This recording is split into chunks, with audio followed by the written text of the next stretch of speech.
Welcome to Public Domain Video Theater presented by the great detectives of old time radio. From Boise, Idaho, this is your host, Adam Graham. If you have a comment, email it to me, box13 at greatdetectives.net. Today we're bringing you a movie. This one is called He Walked by Night. The original release date is November the 24th, 1948. Let's go ahead and watch it.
This is Los Angeles. Our Lady, the Queen of the Angels, as the Spaniards named her, the fastest growing city in the nation. It's been called a bunch of suburbs in search of a city, and it's been called the glamour capital of the world. A mecca for tourists, a stopover for transients, a target for gangsters, a haven for those fleeing from winter, a home for the hard-working. It is a city holding the hopes and dreams of over 2 million people. It sprawls out horizontally over 452 square miles of valleys and upland, of foothills and beaches. Because of that vast area, and because of a population made up of people from every state in the Union, Los Angeles is the largest police beat in the country, and one of the toughest. We're going to take you into the city hall where police headquarters are located. Here in communications are the ears and voice of the police. The lights on the complaint board flash 24 hours a day. Citizens reporting a prowler, a lost child, a man molesting a woman, an auto accident, a wild party. Spend an hour or two here and you will think the whole city has gone berserk. Minute by minute, the orders go out to the radio cars in the far-flung divisions. Watts and Wilshire and West Los Angeles. Hollywood and Hollenbeck Heights in North Hollywood. The work of the police, like that of woman, is never done. This is the case history of a killer, taken from the files of the Detective Division. The facts are told here as they happen.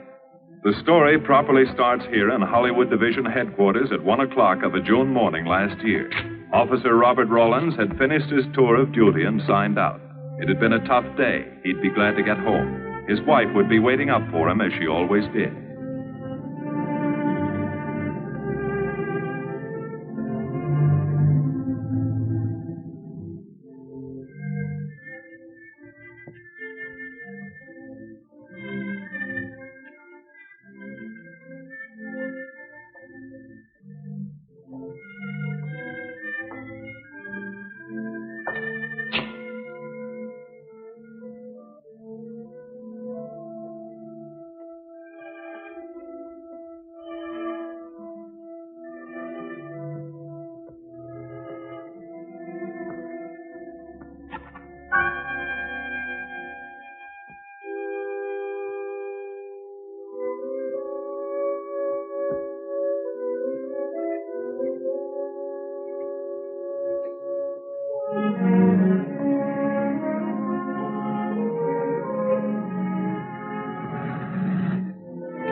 Hey, fella. Come here. What were you doing back at that radio shop? Just looking. Was on my way home. Live around here? Yeah, a couple blocks down. Let me see some identification. Sure. Yeah, I guess I forgot my wallet. Look, lad, I've got to see some identification. How about my army discharge? I got it right here.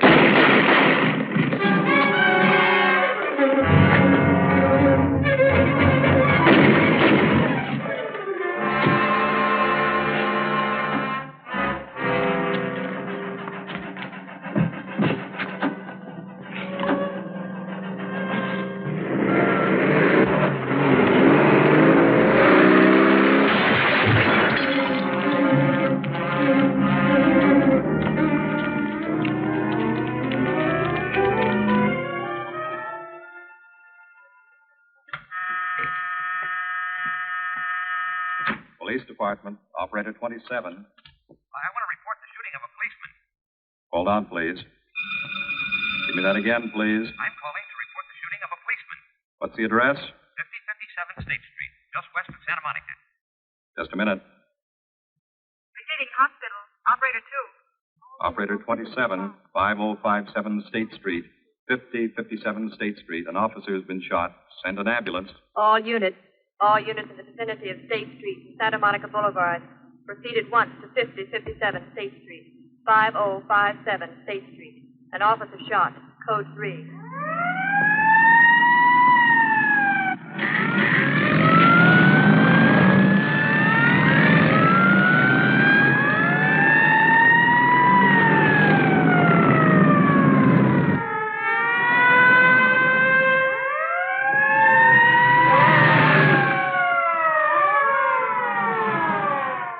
To Control 1. Control 1 to 80K. Go ahead. This is Breen. Instruct homicide to throw out a dragnet and pick up all suspicious characters in the area of the shooting. Also notify Sergeants Marty Brennan and Chuck Jones to report to me at the scene of the crime. Control 1 to 80K. Roger.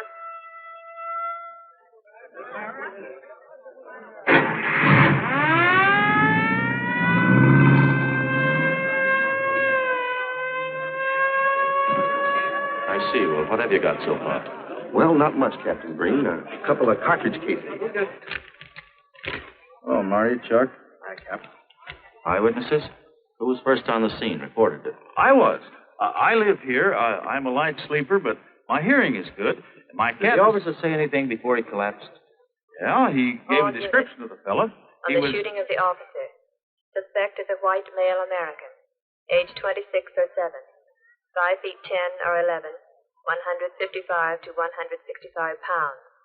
Brown hair. Regular features. Pencil mustache. Repeat broadcast. All units. Is that about it? Yes, sir, exactly. And the officer kept saying, he looked like such a nice kid. He looked like such a nice kid. As if he couldn't believe what had happened to him. I see. Is that all? Yeah. Thank you very much. Yeah, well, anything else I can do, I'd be glad to help you. We may call you. Get his name and address, will you, Bob? This door been checked, Lee? Yeah, it's okay, Captain.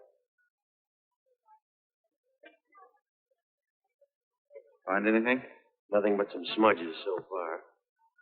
Found this in the glove compartment. I think it's nitroglycerin. Doesn't look quite right. Well, check it down to lab. Right.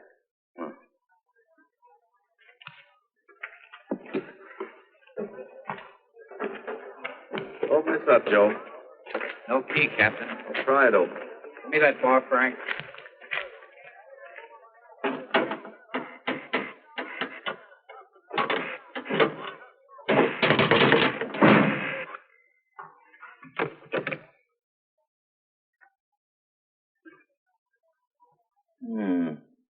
Regular arsenal. Yeah, get a load of that. What is it? I don't know. It looks like some kind of an electrical device. United States Navy. Either stolen or war surplus. Send all this stuff down to the lab and check the serial number on that Navy equipment. Yes, sir. Captain Breen. We found these in the weeds over by the radio store. What do you got? A pair of cloth gloves, Captain. Well, he thought of everything, didn't he? All right, give him to one of the technicians. Yes, sir. Marty, you and Chuck come along with me. Let's go downtown and see what they picked up in the dragnet. Right.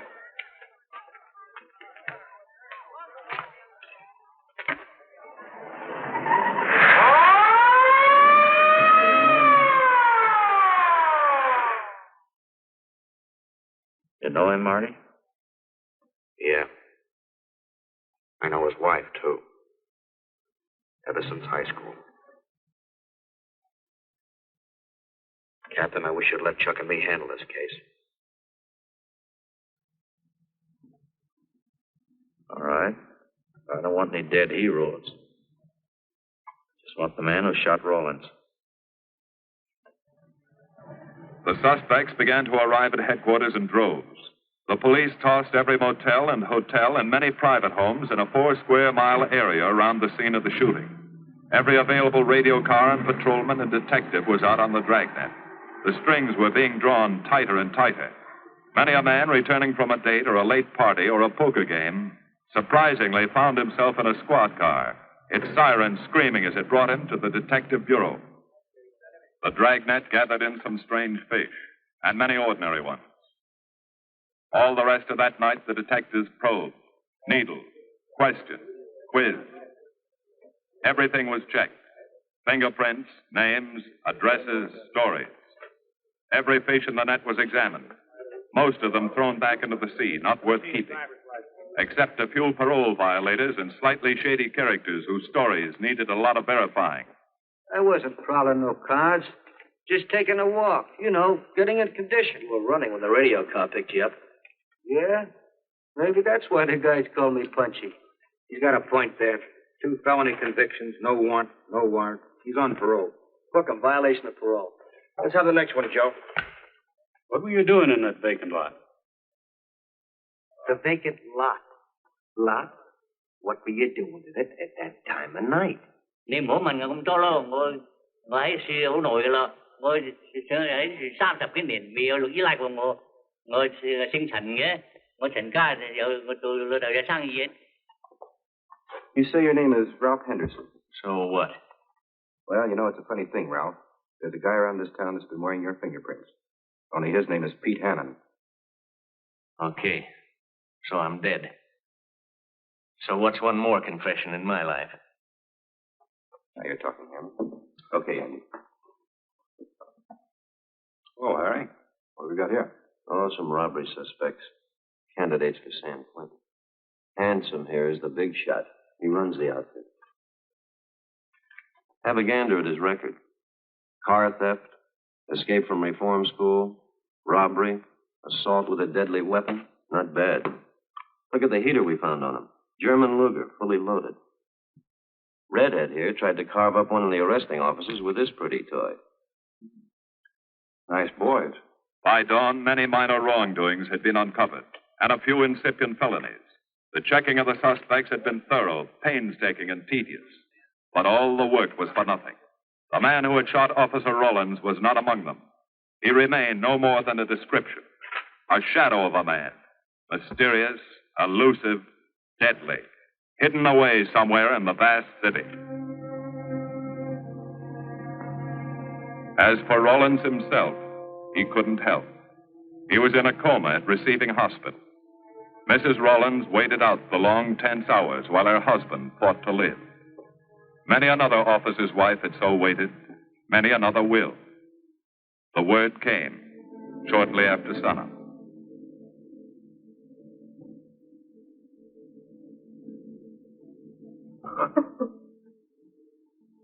Oh.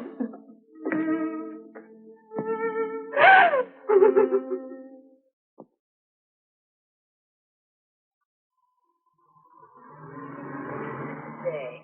A white male American, 26 or 7, 5 feet 10 or 11, 155 to 165 pounds, brown hair, regular features, pencil mustache. This was no frightened fugitive. What went on in his mind? Why had he set his hand against his fellow men, taken the life of another, of a stranger, of a man who was merely doing his duty? He must have some plan, some goal that called for sudden death to anyone who got in his way.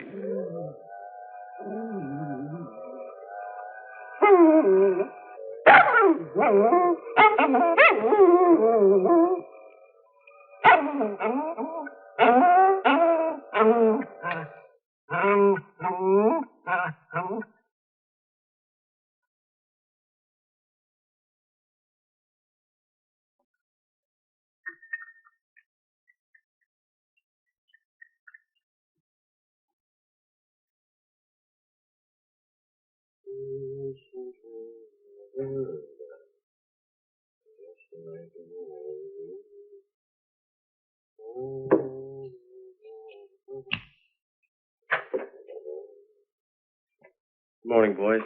Morning, Lee. Hi, Professor. Well, I thought this was safe cracker soup. You gonna drink it, I hope? I'm really a nice guy. Stick around. I'll prove it. Come over here.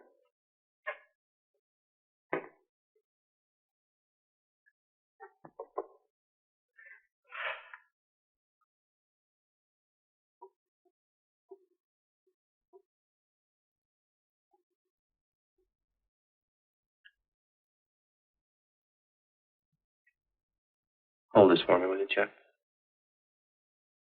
Thank you. Now, if you'll hand me that hammer, Marty. Thank you.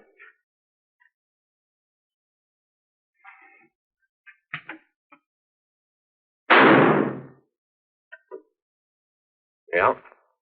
Nitroglycerin. I didn't ask for a collection of fingers, just fingerprints. All those nice fingerprints on the car belong to the man it was stolen from, Cap. Nothing on the guns, the picklocks. Not even an interesting smudge. The gloves. Common type, worn by undertakers. I'll check on them. They won't show anything. What did your scientific test show? A couple little things. Tool identification on these picklocks. I got one under the scope. You want to take a look? Yeah.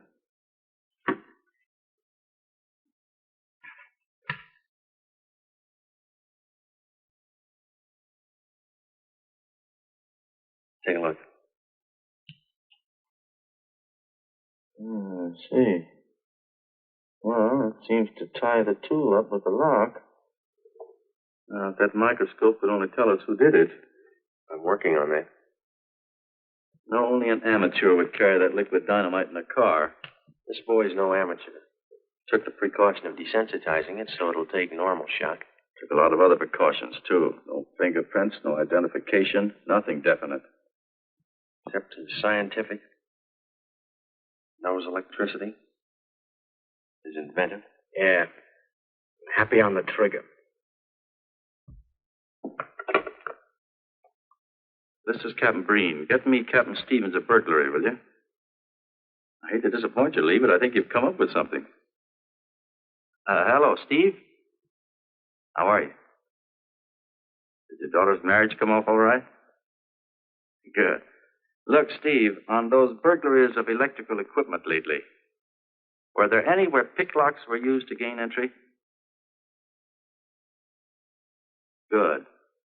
Well, let me know if there's another report of one, will you? I've got an idea the Rawlins killer may be tied in with those. Fine. And give my regards to the newlyweds, too. So long, Steve. Well, what are you waiting for? You've got a job, haven't you? Get going. Yeah, let's go, Junior. Hold this for me, will you, Lee? Thanks. And so, with no fingerprints and only a vague description to go by, Sergeant Brennan turned to the modus operandi file. A criminal, like any human being, has his own habit patterns, unconscious traits that can lead to his downfall.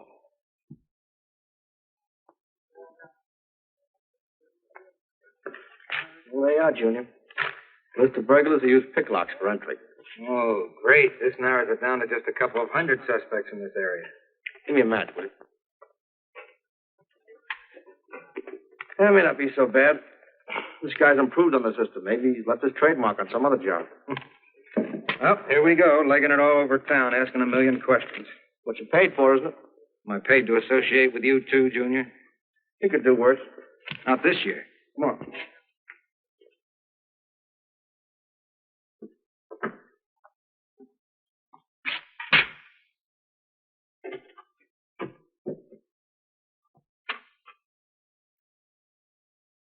Car 12, car 12, in the 10,000 block on Mississippi. A 394-15 disturbance.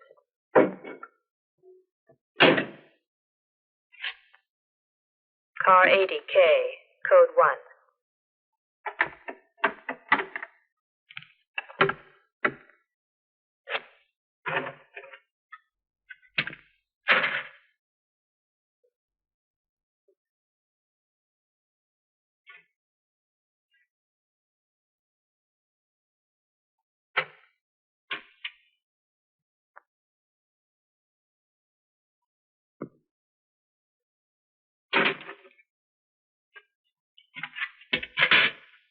All units. On the broadcast of the suspect arrested in the shooting of Patrolman Rollins. Cancel the cancellation. Suspect released from custody.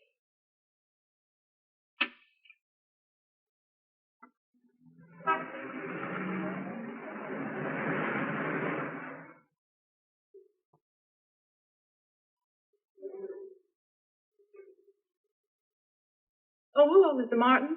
You find Mr. Reeves in the machine shop.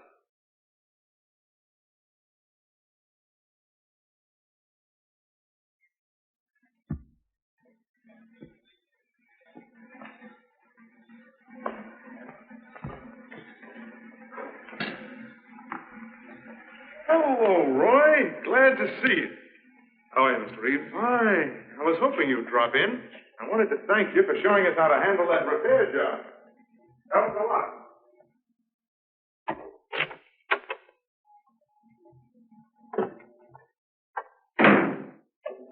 Well, what have we got this time?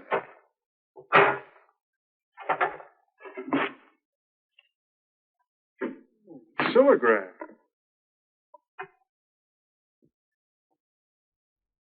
There are plenty of these around, Roy. Not like this one. Yes, I see. I suppose, as usual, you've added your own improvements. You know, it seems wrong that a man of your talents should bother consigning equipment for rental. I'd like to see you devote yourself entirely to experimental electronics. It'll come one day. I'll have a place like this. Well, why wait? I've got a pretty good setup here. I have modern equipment to work with, a lab, and my confidence. Thanks, Mr. Reeves. I have other plans. But, Roy, you can't tell where it'll lead. Might even work your way around to a percentage of the business. I like it this way. You just rent out my equipment. All right, Roy. All right. But if you should change your mind. I'm not likely to change my mind. I suppose you want me to set this up for rental, too. Mr. Reeves, you've already got 5 pieces of my equipment. You'd like to know what results I've had from the rental so far, Well, I can't say as I blame you. I think you'll find this satisfactory. Satisfactory. Goodbye, Mr. Reeves. And you'll come back again soon, won't you? Sure. Oh, incidentally.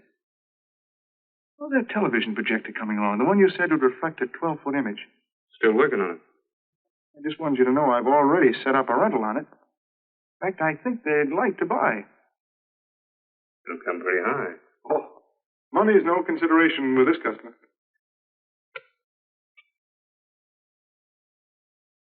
Tell him he can pick it up tomorrow. I thought you said it wasn't finished yet. It'll be finished.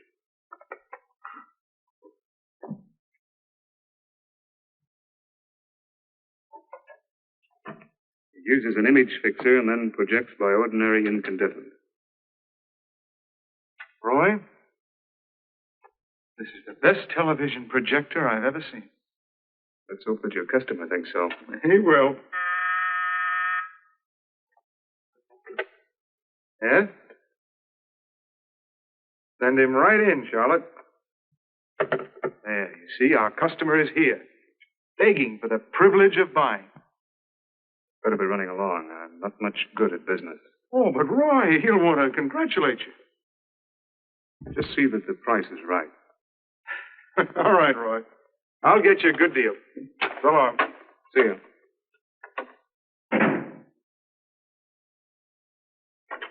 Well, Mr. Mr. Dunning, come in.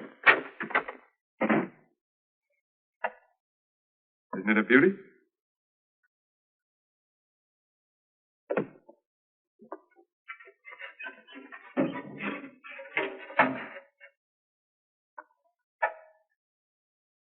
It's a beauty, all right. You like it? I certainly do like it. You see, it's mine. What do you mean? Let me have the police. I built it. Spent years on it. Oh, you must be crazy. Roy built this machine himself. Your friend's a crook, Paul. You've been taken in. Hello? Give me the burglary detail. Dear Jim, regarding your inquiry on a 38 caliber Smith & Wesson revolver, come in, boys. Burglary detail just sent this report through. It's a man named Dunning reports tracing a stolen television projector to the Reeves Electronics Lab. Think it's a tie with the Rawlins case? Well, take a look at this fellow Reeves and see what gives. I'll notify burglary we're following up on it. Right. Come on, Junior. What else did he place with you for rental? Oh, a number of things. All war surplus that he bought on his veterans rating. Oh, is this more of his equipment? Yes. Yes, he left it here on consignment. I'm sure that Roy can explain everything. Well, maybe he can, Mr. Reeves, if you'll tell us where he lives. But I don't know. Mr. Martin's on the phone, sir. I'd better talk to him. I think so, Mr. Reeves. I'll take it in the superintendent's office.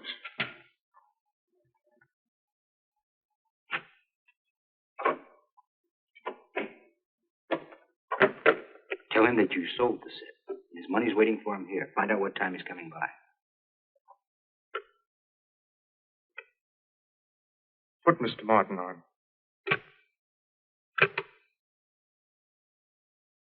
Hello, Roy? Yes, I've sold it. Your money is waiting here for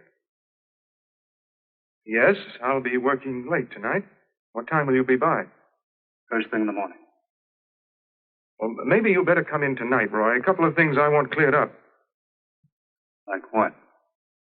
Oh, technical things. Besides, I don't like to leave the money in the plant overnight.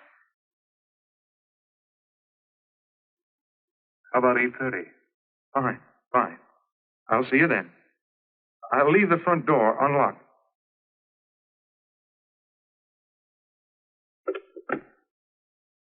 You'll be here at 8:30.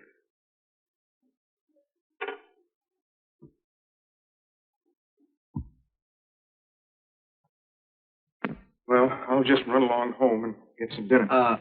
We'd like you to stay too, Mr. Reeves. Why? For company. You want to cooperate, don't you, Mr. Reeves? Certainly. Good. Now, you just wait in your office. We'll be around. Very well. This way, gentlemen.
Reeves.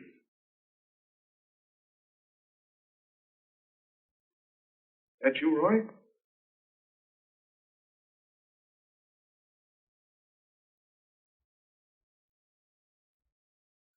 Outside, lock that alley door.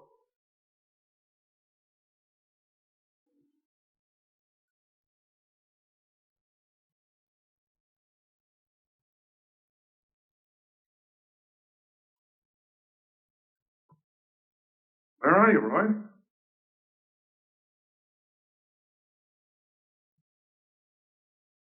Who's in here? No one. I'm alone.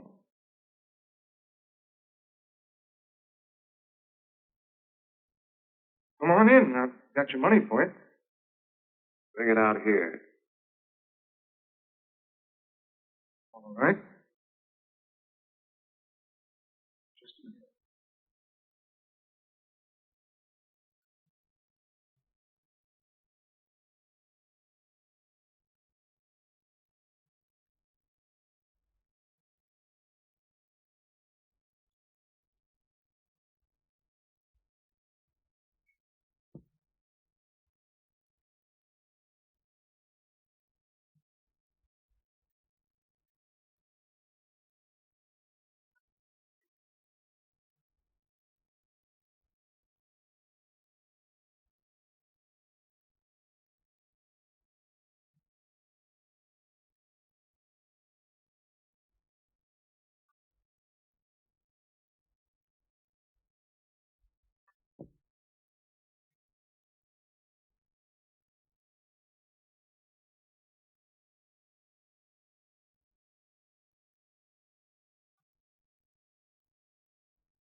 No.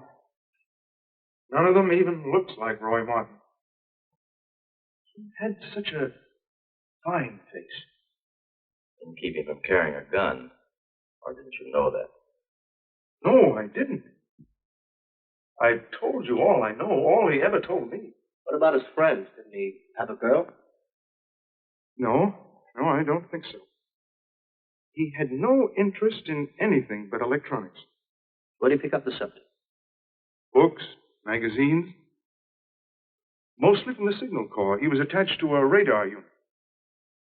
Get a teletype off for the War Department. That might help. Yes? Ready on your call for receiving hospital, Captain Breen. Hello, this is Captain Breen. What is the latest report on Sergeant Jones?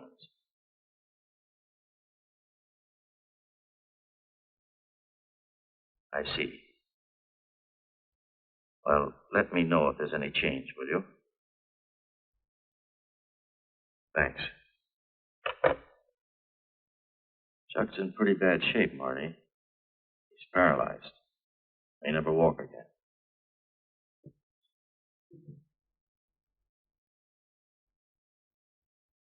Oh, I'm sorry. It's funny that Martin showed up at 7 when he told you he wouldn't be there till 8:30. I don't know why. Except he was always unpredictable. I'll tell you why. Because you warned him. That's why he came early. That's why he came in the back way. But you heard me tell him the front door would be open. And the key to let him in the back way? He must have had one made. Why don't you tell us the truth? Marty.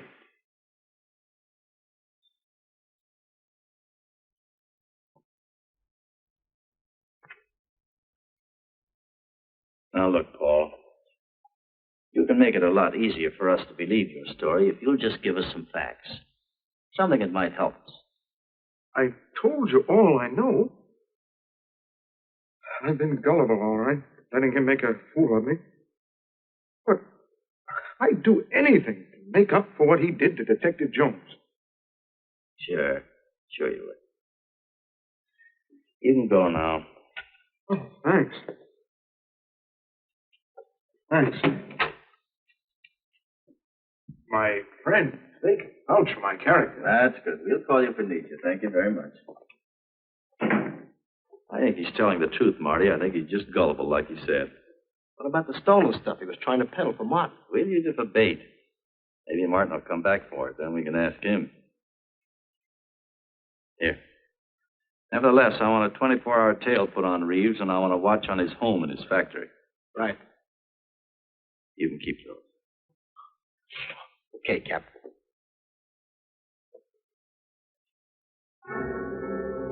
And now the killer changed his tactics, his modus operandi. It would baffle the police. They always expected burglars to remain burglars, not go in for stick-ups. They'd never tie this up with him. So wearing a variety of disguises, coming and going like a shadow, ready to kill if cornered, he struck the bottle stores in a one-man blitz that had the robbery detail dizzy.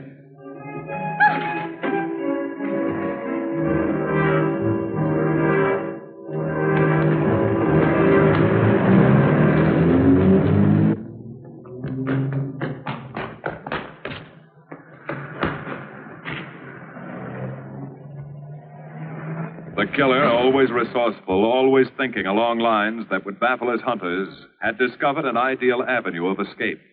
Under Los Angeles is a vast and intricate system of huge storm drains built to siphon off the flash floods of the rainy season. Many of the tunnels are large enough for 2 cars to drive abreast. Here were 700 miles of hidden highways, ideal for the use of someone who needed to hurry from place to place without being seen. Ideal as a hiding place for guns and supplies in case of emergency. Well, the reason I asked you to come over is I think I've hit on something. An identification? No, not quite, but a tie-up. Now, these are the shells from the gun that killed Rawlins. These were fired in the liquor store holdup in which the bandit got away. And these were fired at Chuck. Now, as you know, every ejector, even in guns of the same model and caliber, is different. Each one leaves its own markings on the cartridge casing. Now look at these fine striations. This deep gouge. The same on all 3. In other words, the man who killed Rawlins, the man who shot at Jones and Brennan, the stick-up who's blitzing the liquor stores are all the same man. Right. All we need to know is what that man looks like. Get me Chandler in robbery, will you? I've got an idea about that. Also, it'll give us a chance to see if Reeves is on the level with us. Steve. Breen. About those blitz holdups you're on. Round up all the victims and have them down here tonight, will you? Oh, it's just a little scheme. Thanks, Steve. That's good. Now sketch another one of the same type, only this time thin it out a little, huh? All right. Hi, Lee. How's it coming? You ready for the night? We'll be ready. Think it'll work? Should. Where'd you get the idea? From a kidnapping case in Chicago. I thought these slides might be an improvement over the method they used. Could be. Captain thinks so. Good evening, ladies and gentlemen. May I have your attention for a moment, please? You've all been asked to sit in on a little experiment tonight. We're going to try to build a picture of a face. A face of a man who's cunning, resourceful, and deadly. He's a man who killed a police officer. Now, some of you he held up at the point of a gun. You may have seen his face, remembered something about it. And we want you to tell us exactly what you remember. Whether it's his hair, eyes, nose, or mouth. And we're going to try to put those pieces together so that they add up into a picture of the face of the man we want. Now, you can see how we're depending on you. Lights? Now, first, we're going to concentrate on the type of hair our man had. And if the picture looks anything like his hair, I want you to speak right up. All right, the first slide, Lee.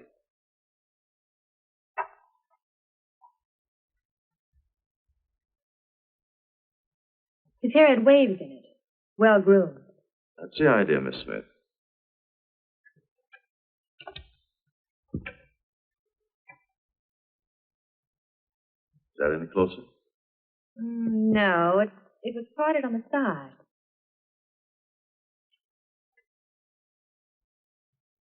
Oh, that's more like it, except it was thicker.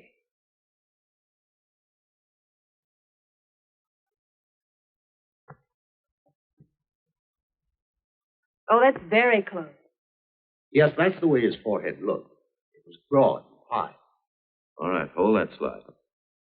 Now, the next series of slides will take into account his eyes.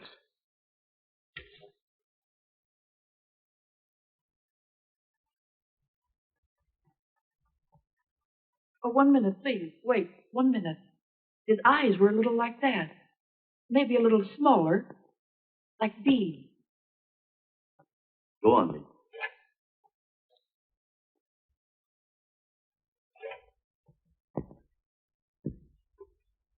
Now you've got it. Now, hold that slide, Lee. Anyone else? That looks like him, only a little madder. He had a patch over one eye when he come into my place of business. I remember noticing that the one showing was blue. Well, the guy that stuck me up had on horn-rimmed glasses.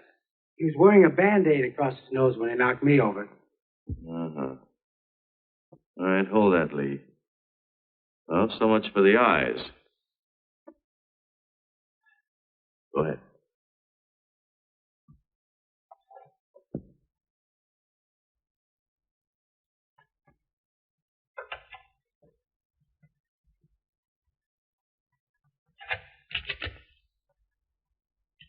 Señor Capitán. Yes, Miss Montalvo? Ay, ¿cómo se dice en inglés? A sus órdenes, señorita. Ah, qué bien. En este bandido, la nariz fue chata, como aquella, pero un poco más chata y más ancha. Like that, Captain, but more snout, wider. Try another one, Lee. Como aquella, casi la misma. She says that's about it. Thank you very much, Miss Montalvo. Get Reeves. Any more comments? That's pretty close, all right. Pretty close. Perfect. All right, now we'll start on the mouth and chin. The next series, Lee. I think his lower lip stuck out more. The mouth was thin and mean, like it never laughed. Go ahead. Something like that, but thicker lips. There. That's it. That's him. All right, now hold that right there, Lee. Oh, come in, Mr. Reeves. Good evening, Captain. Did you ever see that face before? Why, it's Roy. Except for the hair being a little lighter and the eyebrows heavier. It's Roy. You're sure? I'm positive I'd know him anywhere.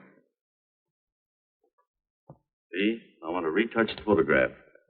Now lighten the hair and give more body to the eyebrows. Right. Lights. That's all.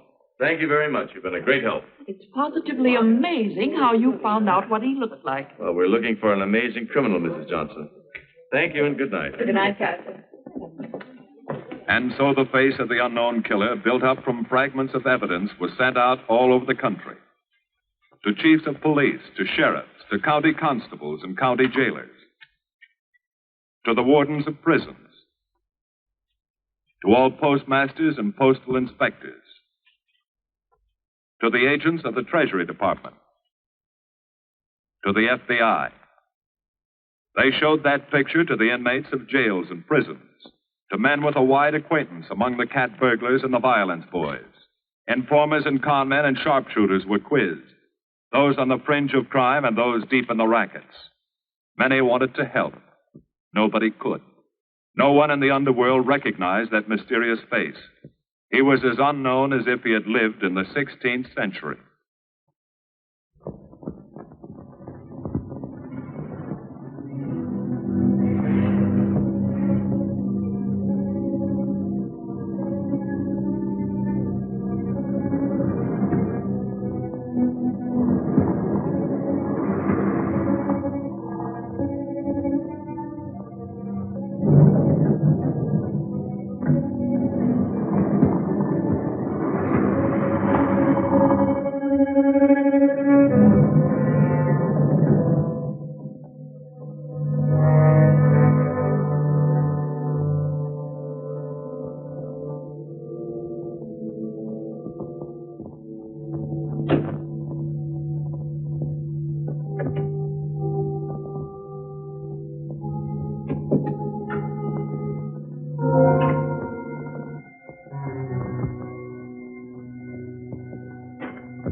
Roy.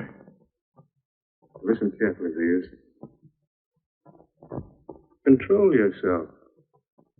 I know you're alone in the house. Act like you're alone. Cops are watching every move you make. Police here? I got you staked out like a muskrat hide, watching you around the clock. Here at your plant, tailing your car. Sit in that chair. We got 3 books.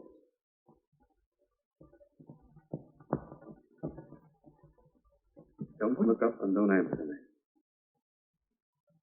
All right. So glance at the book.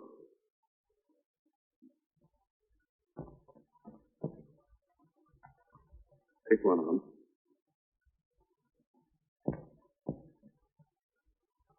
Okay. Now, that's the book you want to read before you go to bed. Now, get up and turn off the lamp.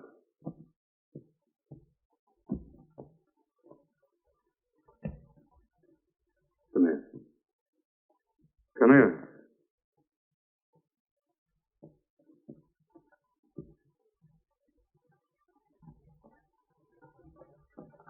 Go in, madame.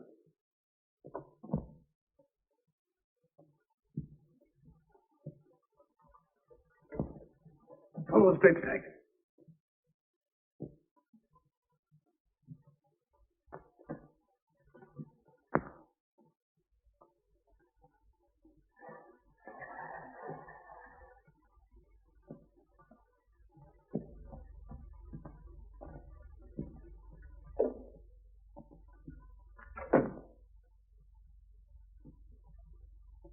Now get away from him.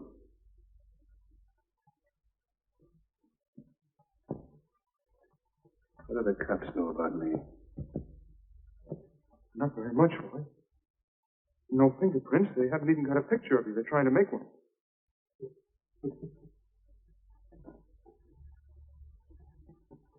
How much cash you got in the house?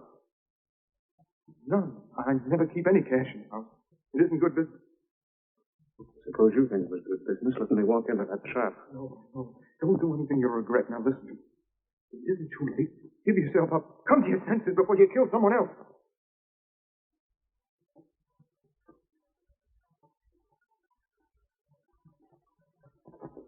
What do you mean, someone else? What do you mean? Nothing. There's two officers. They said one of them might die. But he's still alive, isn't he? Reed? I never thought you'd stooge for the police. You almost got me killed. Boy, you know the police are right outside. You'd never get away with it.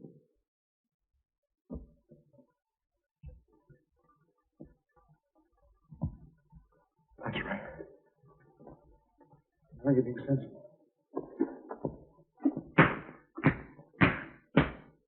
I know there's money here. What is it? Don't worry. I'll get it.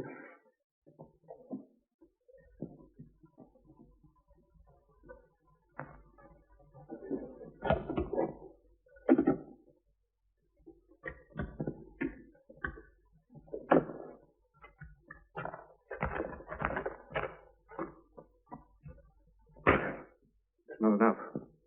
Except you've got a mind it's worth thousands. Get more. Get it. Keep it handy. I'll be back next week and next month. But get it. Have it ready. Just give me time.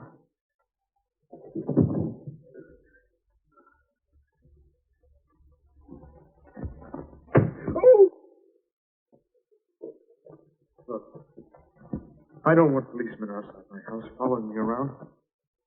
That's what made Roy suspicious. I'm leaving in the morning. I'm afraid I'll have to disappoint you, Paul. Unfortunately, you're our bait. I won't do it. I've done enough. Look, no one's done enough until we find this killer. I asked you to keep a sharp lookout on this house, Marty. I did. Two of the best undercover men in the department were assigned here. I didn't keep Martin from getting in.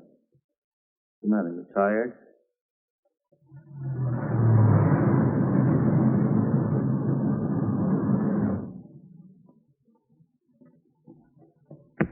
You got any idea how long you've been on this case, Marty? Months. Long enough to have come up with something by this time. You know any more about the Rawlins killer than you knew the first week? Yeah. It is about the toughest nut I've ever had to crack. That's what I told the chief when he called me in this afternoon, wanted to know why the case hadn't been broken. Look, Captain. Rawlins was a friend of mine. So's Chuck. I've got a bigger stake in this than the chief knows. I'm doing everything I can. I'm afraid it's not enough, Marty. Maybe you're too close to it to see it clearly. Maybe it needs a fresh team, a new viewpoint. I think you've got to take a couple of weeks off, Marty. Starting tomorrow. Anything you say, Captain.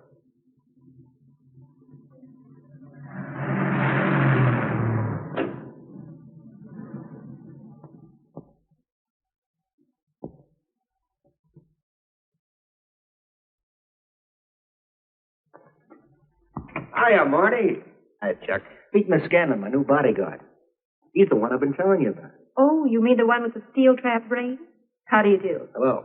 Has this guy been behaving? After a fashion. See, she takes me out in my go-kart, puts me to bed, wakes me up, dresses me. You're perfectly capable of dressing yourself now, Mr. Jones.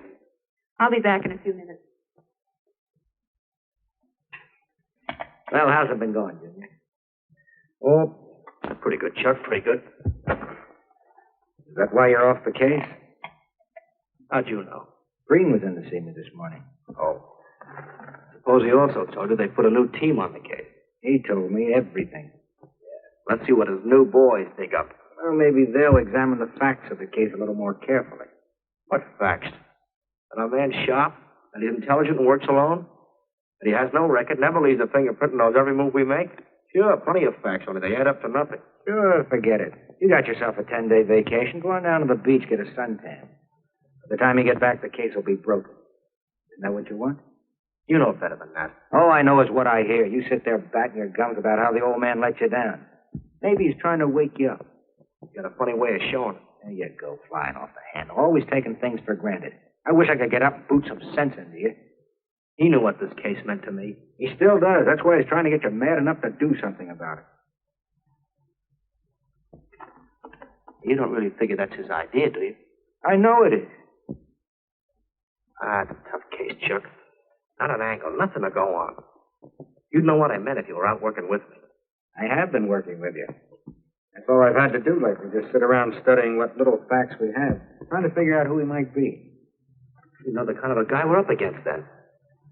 I tell you, Chuck, this guy's a genius the way he operates. As if he were right there with us every time we go out after a lead. Oh, sure. Breen's been tipping him off just to make you look bad. Yeah, almost like that.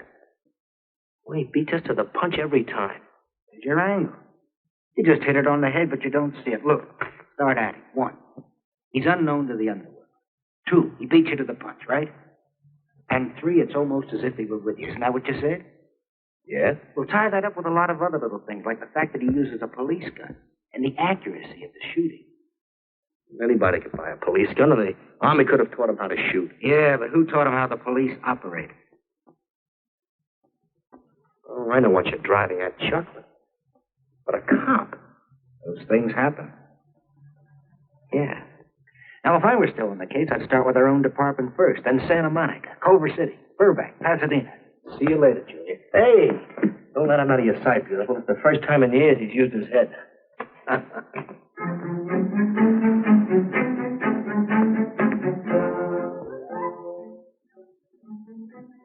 Could you get a print of every mug we take? We always send L.A. a copy, Sergeant. It's personnel photos I want. You mean of our boys? That's Roland's killer, isn't it? That's right. You've checked your own department. We did that first.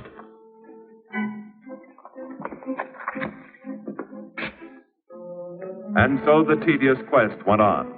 Sergeant Brennan wore out his shoes and his patience, going from police station to police station, checking photos until his eyes were blurry.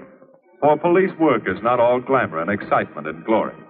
There are days and days of routine, of tedious probing, of tireless searching, fruitless days, days when nothing goes right, when it seems as if no one could ever think his way through the maze of baffling trails and criminal leads. But the answer to that is persistence, and the hope that sooner or later something will turn up, some tiny lead that can grow into a warm trail and point to the cracking of a top case.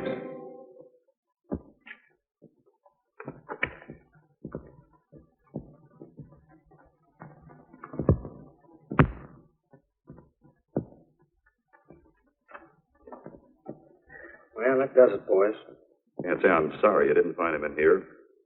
I'd hate to think it was a cop. Doesn't seem to be anybody. There's a lot of pieces of the face that never existed. Do you mind if I see that again? Sure, frame it. Put it on your dresser. Wait a minute. He wasn't a cop. He was a radio technician right here in our dispatch office. What did you say? I'm saying he worked here in 42.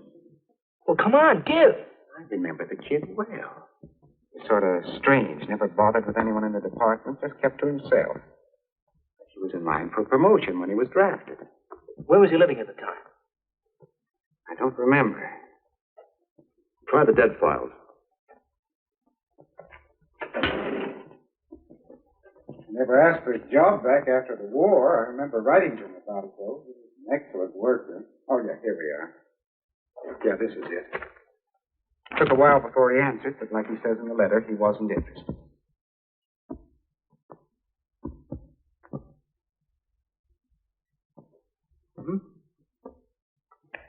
Postmarked Hollywood. No return address. What do you want us to do? All the work? Oh, thanks a lot, Freddie. Remember, he was a civilian employee.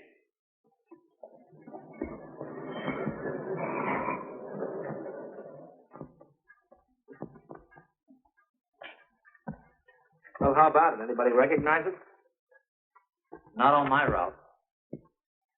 I never saw him before. Okay, fellas, thanks very much.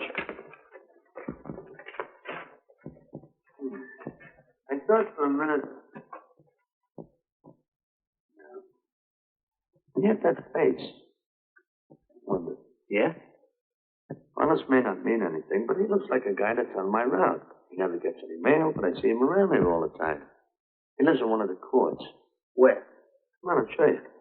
It's not that easy. What time does your route take you past those courts? About 9 o'clock. Why? Just think.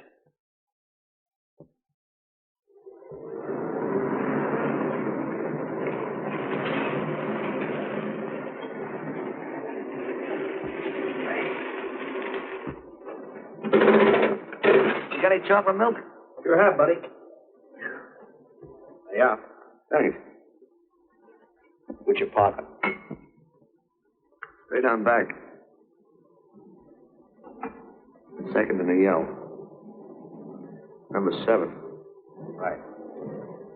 Kind of warm today, huh? Oh, it's not too bad for this time of the year.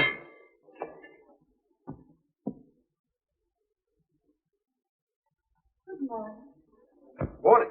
You're new in the route, aren't you? Yeah, substitute. What happened to the other fellow? Sick. Oh, what's the matter with him? I don't know. I catch everything. Hear about it on the radio, and next morning I got it. Too bad. You aren't very social. The regular fellow always stops and talks to you. Sorry, Letty, I'm a little late this morning. I was hoping maybe you could help me. There's something very funny going on in this court. Yeah? I was scared to go to the police with it. I thought maybe I might be poisoned. What? Yeah. By the manager. She's a witch. She's a what? A witch. She puts poison in my milk. Oh, I see. Look. Switch the bottles when she isn't looking. Drink our milk. Then you'll be safe, right?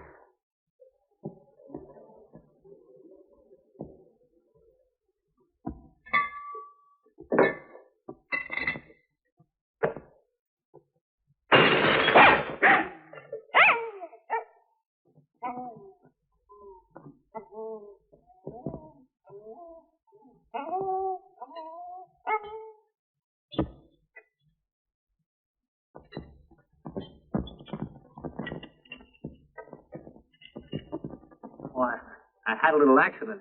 Got him up, I'll clean it up. Leave it be. I'll clean it up myself. Okay, mister.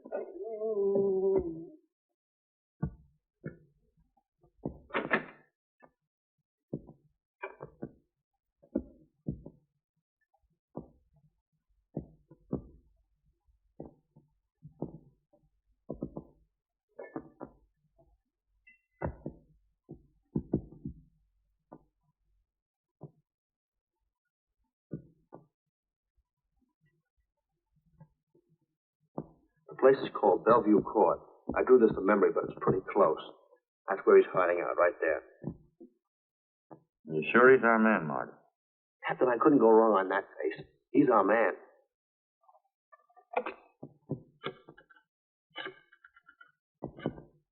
Now, there are 5 cottages in this area, and 2, the 6 and 7, in the L at the end of the row.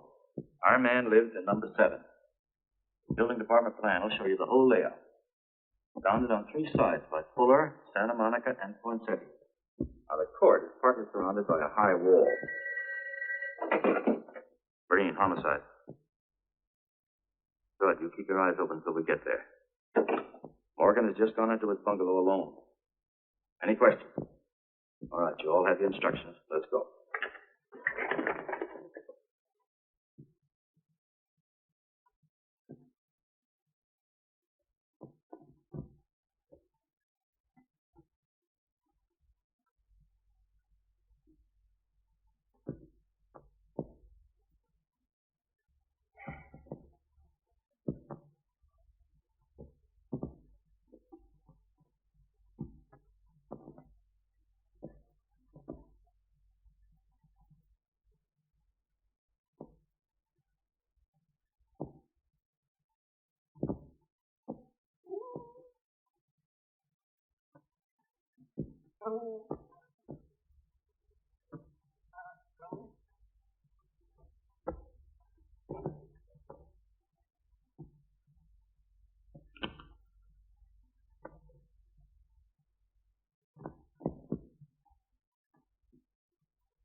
You're out on time.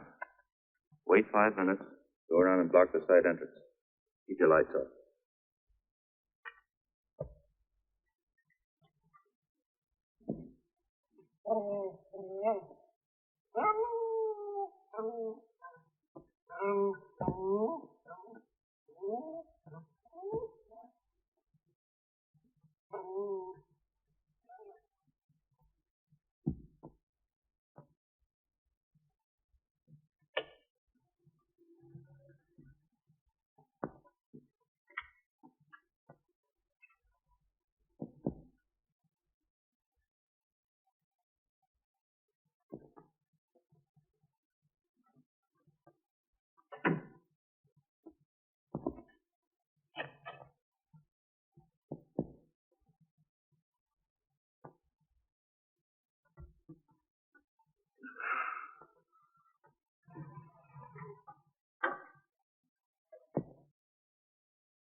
He's loose.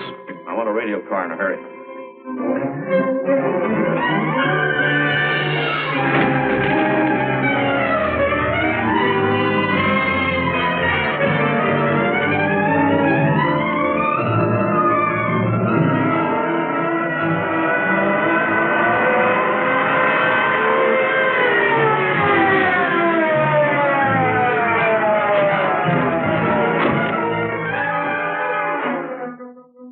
units.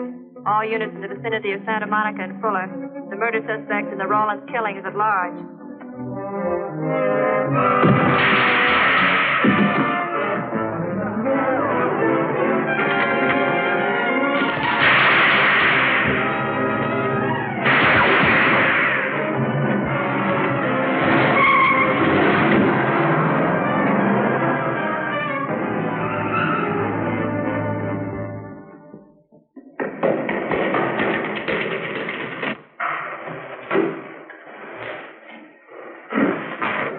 I want a map covering the storm drain system in this area.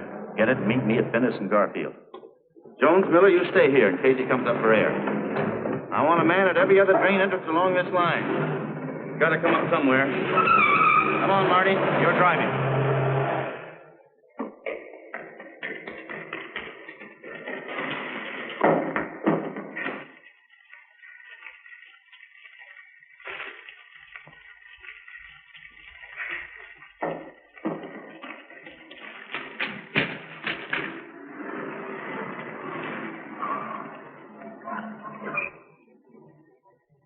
Keep this drain covered.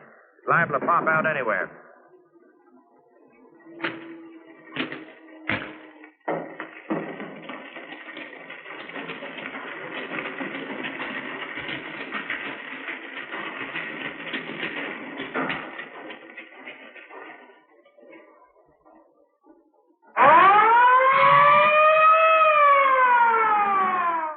Why Venice and Garfield, Captain? It's the main intersection of the system. We can head him off that way. ADK to Control 1. Clear frequency 7. This is an emergency. Control 1 to all cars on frequency 7. Stand by. Control 1 to ADK. Go ahead. Notify homicide. Send the following to Venice and Garfield. 4 squads, battle lanterns, gas mask, tear gas. Urgent. This is a code 3. Control 1 to ADK. Roger.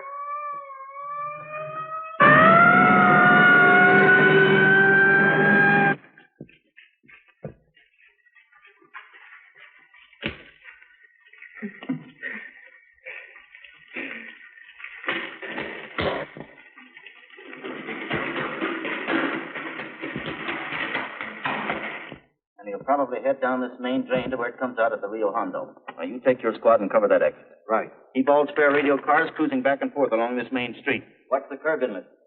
We'll go in here.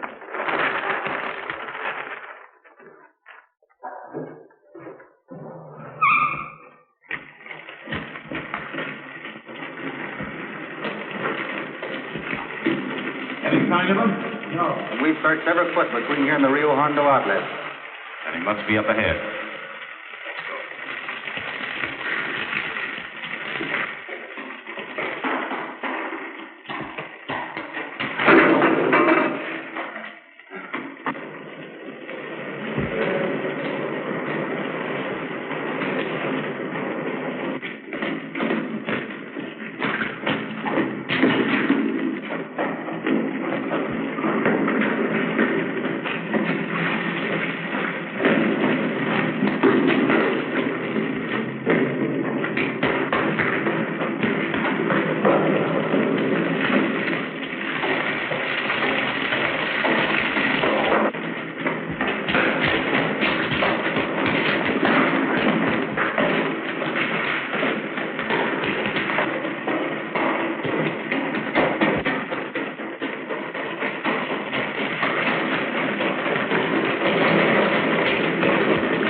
Welcome back. It's not a coincidence that we are releasing this episode of Public Domain Video Theater just ahead of us beginning to replay the Dragnet radio program on the Great Detectives of Old Time Radio podcast. Because there are so many things in this movie that are reminiscent of Dragnet for those of us who are big fans of the series. The names have been changed, disclosure. And then you have the opening narration and style as the narrator goes on in talking about Los Angeles and leading into the actual crime. And there are so many stylistic beats in terms of performances being more grounded, and both the police and witnesses being far more naturalistic than you would see in your typical Hollywood crime film of the time. Even the scene where Marty Brennan is undercover and has a woman come up to him to report a problem that she didn't think the police could handle, but thinks that a substitute milkman can help her with the fact that her landlady is practicing witchcraft. It's something you would see in an episode of Dragnet, but rarely anywhere else. It's one of those things that it feels authentic because strange, random things happen in the course of a police officer doing their duty. That's police work. And to top it all off in terms of things that are very similar to Dragnet, one of the police cars has a call sign of 80K, which is awfully similar to Joe Friday's call sign of 1K80. Of course, the fact that Webb worked on the movie explains how many of these ideas would make their way over to Dragnet, but also the fact that Dragnet had the same technical advisor as this film. Sergeant Marty Wynn, who actually took part in the events that inspired the film. Wynn famously met Jack Webb on the set of this movie, and on finding out that he played one of those radio private eyes, unloaded on him about what he thought of those radio detective programs and how they portrayed the police as saps, and offered Webb access to official police files to create a series that showed how police actually investigated cases. I'll talk more about this when we actually get into the Dragnet radio program. I don't want to step too much on that, and I also don't want to make this entirely about Dragnet, although we'll also come back to some of the ways that this film was different from Dragnet later on. This deserves to be discussed in its own right. It is a tremendous, groundbreaking movie. It's a jewel of the noir genre, and I found it absolutely riveting. The film's use of technical details was great. I absolutely love the scene with the composite pictures and how they worked through that process in the late 1940s. Now, obviously, today and for many decades, police have been able to do this sort of work with computers. But seeing this kind of step-by-step, using a slide projector and different identifying characteristics was just fascinating to watch. And there are also some really solid discussions of forensics and criminalistics, and it's kept on a really engaging level that never gets too far into the weeds for the casual audience. It's also beautifully shot, it's really atmospheric, and I think Reed Hadley is just perfect as the narrator of this sort of film. He's got this great voice of authority, and this would be kind of a prelude to his role on the TV program Racket Squad, which would involve a lot of narrating and explaining events to the audience. I think it's fair to say, as Variety did at the time that it was released, that most of the acting in this film is competent. When you look at the actors who play the police officers and witnesses. You see a lot of character actors who racked up a lot of credits and had decades-long careers. So they all knew their business, but none of them were standout performers. But I also think that that kind of works in the film's favor in terms of feeling realistic as a police movie, because you don't have to get past the idea that you're watching some big movie star.